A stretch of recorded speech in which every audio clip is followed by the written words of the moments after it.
So, hello guys, what's up? It's me again, si Mima Alicia nyo at nagbabalik ulit para sa ating panibagong video. So, ito na nga guys, pag-usapan natin ulit yung kanina kasi, yung binalita natin, ukol nga po dito kay Harry Roque kung saan meron na po siyang lookout, 'di ba? Coming from Bureau of Immigration. So, kumbaga wala na siyang kawala doon kasi lahat ng kanyang gagawin ay mamanmanan, titingnan, 'di ba? Yung kanyang transaction, yung kanyang ginagawa, lahat mamanmanan siya. Kasi may lookout na siya eh. At beside, hindi lang naman siya yung kasama doon. Ang kasama doon ay 12. Ito nga yung mga pangalan, mga minamahal eh. Wait lang. Pakita ko yung mga pangalan.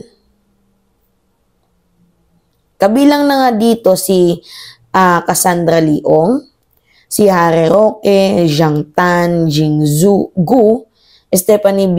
Mascareñas, Michael Brace Mascareñas, Zhang Ji, Duaren Wu, Raymond Calion, Randel Calion, Denes Il Cunanan at Han Gao. So, 12 po sila. Sa makatuwid, ang meron pong issue na talagang minamanmanan po ng lookout bulletin. So ngayon, ito po yung nakakapagtaka, minamahal. Kasi napansin ko, I don't know kung napansin nyo din to Kasi di ba nagsalita na si Roque? Ano yung sabi ni Harry Roque? It is clearly political harassment daw para pagtakpan yung pulboronic video kasi may addict daw at bangag tayong presidente. So it is clearly political harassment kasi nilabas daw yung video. The fact na yung kanyang sinabing political harassment, meron akong isang napansin. Kasi naging statement na yun ni Fiona. Yung harassment, I don't know kung iisa lang yung linya nila every time na nako-call out sila. Diba? Iisa lang. Stop harassing me, political harassment, ganyan. Si Fiona, si Vice President Sara Duterte, nung tinanggalan siya ng security, diba, binawasan lang mga minamahal, yung security niya. Kasi diba, from 433 down to 300 plus na lang. So basically, yung 300 plus, madami pa din yun. So ginawa na lang talaga yung way ni Sara Duterte para sabihin na siya ay ginigipit ng administrasyon. Pero hindi siya nakatiis, nanalo yung intrusive thought niya. Nagsalita siya. Ang sabi niya, stop harassing me. Kumbaga, hinaharas daw siya. So, strike one na yun, mga minamahal. Linya ni Sara Duterte, stop harassing me. Pangalawa, si Amnesia Girl, si Alice Gu. Ano yung sabi ni Alice Gu? Stop harassing me. Yun din yung sabi ni Alice Gu, nung time na nagigisa na siya. Kasi hindi na siya nakaka-attend, di ba? Nabibisto na kung sino siya. Hanggang sa nabisto na nga yung kanyang pangalan. At nung tinatanong siya, yung lagi niya lang sinasabi, stop harassing me. Pangatlo, itong si Harry Roque. Political harassment naman yung kanya. Kumbaga na doon pa din yung harassment. So, ano yung napapansin yung mga minamahal? Iisa lang po yung kanilang kompas every time na nabibisto na sila. Every time na nakikita na, ito pala, may connection pala, ganito pala. Every time na naiispatan yung kanilang mga pagkakamali, pag kino-call out sila, stop harassing me. Wala na ba kayong ibang lyrics? Tinutugtog nyo, para-paras lang kayo ng kompas. Di ba parang si Digong, si Duterte, isa-isa lang din yung kompas ng mga yan. Pare-parehas. Di ba mga minamahal? So ngayon, ito yung sabi ni Harry Roque. Pakinggan lang natin saglit lang to. Wait lang. To finalize criminal complaints against suspended town mayor Alice Guo over her alleged fake Filipino citizenship and links to illegal offshore gaming firms. A former presidential spokesman also being investigated for ties to an illegal gaming hub is placed on an immigration watch list. Victoria Tulad has tonight's top story. Plain harassment. This was how former presidential spokesperson Harry Roque described the Immigration Lookout Bulletin order issued against him by the Department of Justice. He also called it a witch hunt intended to silence him as a critic of the administration.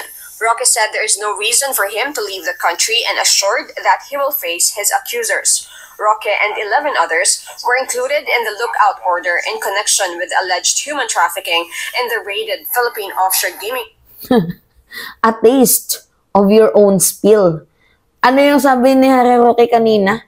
Sabi niya, because he was critics, tinatry daw ng ating administrasyon na ipa-silent siya, patahimikin. Now you know kung ano yung feelings ni De Lima.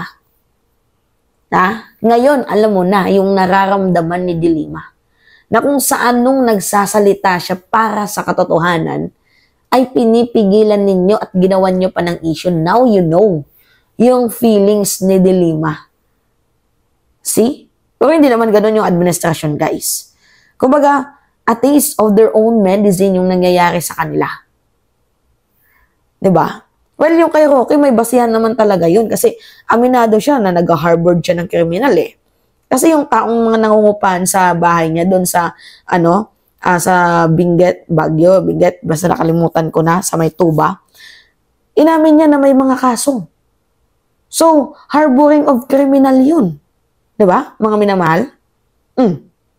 See? Tapos inamin mo na sa'yo din yung bahay na yun. Nag-isa ka ni Pimentel eh. Inamin mo din na naging legal representative ka. So yung issue na to guys is doon nga sa sa Lucky South 99. Yung simula nitong issue na to. Tapos pinalawak lang ni Roque hanggang sa nadawit na yung pulboronic video na never ending. Hindi na natatapos yung pulboronic video na yan. Operator or Pogo Hub in Porac, Pampanga. The DOJ denied the harassment allegation. I really don't see where that's coming from dahil 12 naman po yung nakalagay dun sa ILBO. And sa tingin naman ho natin, at the heat of it all, no, na dami na pong ahensya nag-investigate ito. Clavano added that the order is a mere monitoring mechanism. So, pag lumabas ang isang tao na may ILBO, tinitimbre lang po yan sa immigration. At wala po kaming magawa na hindi palabasin yung tao na yon. Meanwhile, the preliminary investigation of the DOJ panel of prosecutors on a human trafficking complaint against suspended Bamban Mayor... wala na yan. Dito na tayo kay kay Roque. At saka, ilbo pa lang naman yung meron ka. Lookout pa lang naman. Hindi ka pa naman inaaresto. Bakit parang feeling guilty na? Natatakot kasi ngayong linggo, magkakaso yung PAOK. Kaya magdasal ka na. 18 volts yun, Roque. 18 volts yun. Pagdasal mo na wala dyan yung pangalan mo. Kagaya nga ng sabi ni Pimentel, lagi na lang na-i-involve yung pangalan mo kaya naging person of interest ka. Diba? Hindi ka naman magiging person of interest dyan kung wala ka naman talagang ginagawa. Kaso mayroon eh. Diba, mga minamahal? Anong minamaktol mo dyan? Ano yung political harassment dyan? Kung hindi naman involved yung pangalan mo, sa tingin mo, ipapatawag ka, iimbestigahan ka. Di ba hindi? Walang political harassment doon. Ang political harassment, yung ginagawa ninyo. Yung hakbang ng Maisug, yung pulboronic video, si Cathy Buni, si Morales, yun yung political harassment. Ginagawa nyo, tas ayaw nyo gawin sa inyo. Maangas. Diba? So, yun guys yung napansin ko. Iisa lang yung tono nila. No? Stop harassing me. Where in fact, hindi ka hinaharas. Kayo yung gumagawa ng paraan para kayo mismo mahulog sa mga sarili nyong hukay. Umamin ka eh.